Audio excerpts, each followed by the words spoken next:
محترم ناظرین، السلام علیکم۔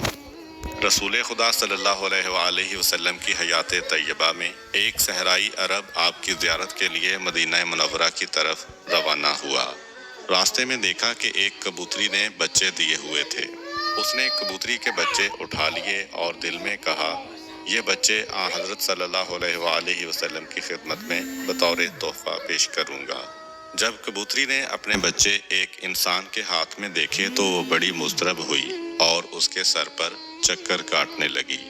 وہ شخص مدینہ پہنچا اور مسجد نبوی میں گیا، آن حضرت کی زیارت کا شرف حاصل کیا اور کبوتری کے بچے آپ کی نظر کیے۔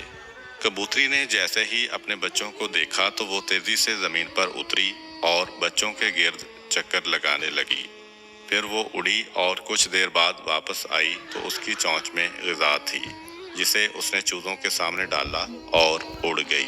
پھر کچھ دیر بعد دوبارہ آئی اور اپنے چوزوں کے سامنے غذا ڈالی۔ اس منظر کو رسول اکرم صلی اللہ علیہ وآلہ وسلم اور دوسرے تمام صحابہ اکرام نے دیکھا۔ رسول اکرم نے اپنے صحابہ سے فرمایا، تم نے دیکھا کہ ایک کبوتری کو اپنے چوزوں سے کتنی محبت ہے؟ صحابہ نے کہا، بے شک یا رسول اللہ، آج ہم نے ماں کی ممتا کا یہ عجیب پہلو دیکھا ہے۔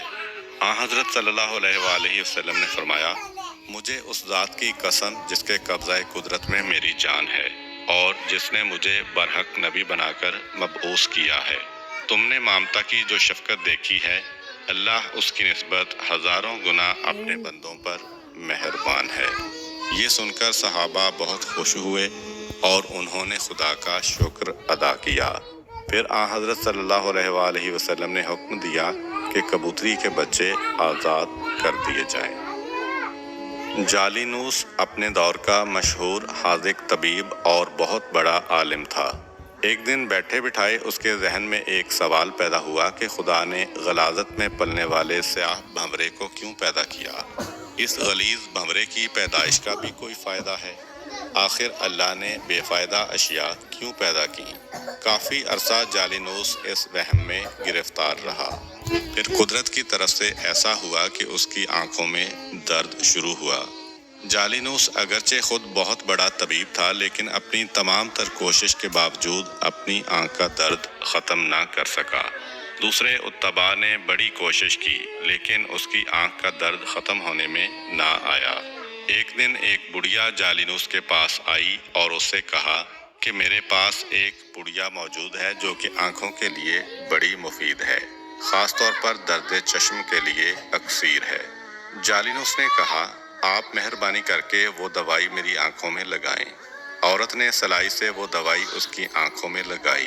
تھوڑی دیر کے بعد آنکھ کا درد ختم ہو گیا اور جالینوس کو آرام آ گیا۔ اس کے بعد جالینوس نے اس بڑھیا کو بلایا اور اس سے پوچھا کہ تم نے یہ لاجواب دوائی کس چیز سے بنائی ہے؟ عورت نے کہا، گوبر میں پائے جانے والے سیاہ بھنورے کو میں نے پکڑ کر مارا، پھر اسے دھوپ میں خشک کیا، اس کے بعد میں نے اسے کوٹا اور یہ وہی دوائی ہے جو میں نے آپ کی آنکھوں میں لگائی ہے۔ جب جالینوس نے یہ جواب سنا تو حیران رہ گیا اور اسے معلوم ہو گیا کہ خدا نے کوئی چیز بیکار اور بے فائدہ پیدا نہیں کی۔ مشہور متکلم علی بن میثم بغداد کے رہائشی تھے۔ ان کے زمانے میں مامون کی حکومت تھی۔ اس وقت حسن بن سہل مامون کا اہم ترین وزیر تھا، جو کچھ الحاد کی طرف مائل تھا۔ ایک دن ایک زندیق اس کے پہلو میں بیٹھ کر شیخیاں بگھار رہا تھا اور بہت سے افراد اس کی باتوں کو دلچسپی سے سن رہے تھے۔ وہ بدبخت یہ ثابت کرنے میں مصروف تھا کہ پوری کائنات از خود پیدا ہوئی ہے، اس کا کوئی خالق اور مدبر نہیں ہے۔ ابھی وہ اپنی یاوہ گوئیوں میں مصروف تھا کہ اتفاق سے علی بن میثم بھی وزیر کے دربار میں تشریف لائے۔ انہوں نے زندیق کی باتیں سنی تو انہیں سخت صدمہ ہوا۔ انہوں نے وزیر حسن بن سہل کو مخاطب کر کے کہا، جناب، اس کی باتیں بعد میں سن لینا، پہلے میری بات سنیں۔ آج میں نے اپنی زندگی کا عجیب ترین حادثہ دیکھا ہے اور میں وہ آپ کو سنانا چاہتا ہوں۔ ان کی اس آواز پر خاموشی چھا گئی۔ وزیر نے کہا، آپ نے آج کیا دیکھا ہے؟ علی بن میثم یوں مخاطب ہوئے، آج مجھے آپ کے یہاں آنا تھا تو میں دریائے دجلہ کے ساحل پر گیا تاکہ کشتی پر بیٹھ کر آپ کے پاس آ سکوں۔ میں نے دیکھا کہ ایک کشتی کسی ملاح کے بغیر چلتی ہوئی دجلہ کے کنارے آ کر لگی۔ لوگ اس پر سوار ہوئے۔ پھر کشتی مسافروں کو لے کر دریا میں چل پڑی۔ کشتی میں بیٹھے ہوئے مسافروں نے مختلف گھاٹوں پر اترنا تھا۔ کشتی ہر ایک گھاٹ پر گئی اور مسافر اپنے اپنے گھاٹ پر اترتے گئے۔ پھر آخر میں اس نے مجھے آپ کے محل کے سامنے آ کر اتارا۔ اس کے بعد آپ کے پاس چلا آیا۔ زندیق نے جب یہ داستان سنی تو اس نے چیخ کر کہا، وزیر صاحب، اس شخص کی باتیں سننا وقت ضائع کرنے کے مترادف ہے۔ یہ تو مجھے احمق انسان معلوم ہوتا ہے۔ اس میں عقل و فہم کے نام کی کوئی شے نہیں ہے۔ وزیر نے کہا، آپ نے یہ کیسے فیصلہ کر لیا کہ یہ احمق ہے؟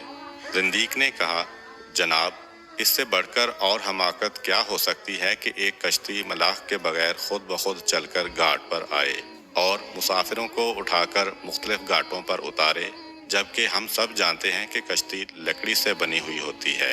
وہ جمادات کی ایک شکل ہے۔ اس میں تو روح ہے اور نہ عقل اور نہ ہی احساس ہے۔ آخر ایک کشتی سے یہ توقع کیسے کی جا سکتی ہے کہ وہ خود بخود سفر کرے اور مسافروں کو ان کی منزل مقصود پر اتارے؟ علی بن میثم نے فرمایا، وزیر صاحب، احمق میں نہیں، یہ خود ہے۔ اگر ایک کشتی ملاح کے بغیر سفر نہیں کر سکتی تو خدا را مجھے بتایا جائے کہ زمین، سورج، چاند، ستارے بھی تو جمادات ہیں، ان میں بھی روح نہیں ہے۔ وہ لاکھوں سالوں سے کسی مدبر کے بغیر اپنے اپنے مدار میں کیسے گردش کر رہے ہیں، اور وہ اپنے مدار سے کیوں نہیں ہٹتے، اور وہ مسلسل لگی بندی حرکت کیوں کر رہے ہیں، جبکہ کشتی تو ملاح کے بغیر نہیں چل سکتی۔ آخر یہ کائنات کا نظام کسی محرک و مدبر کے بغیر کیسے چل سکتا ہے؟ علی بن میثم کی اس تقریر سے زندیق کے ہاتھوں کے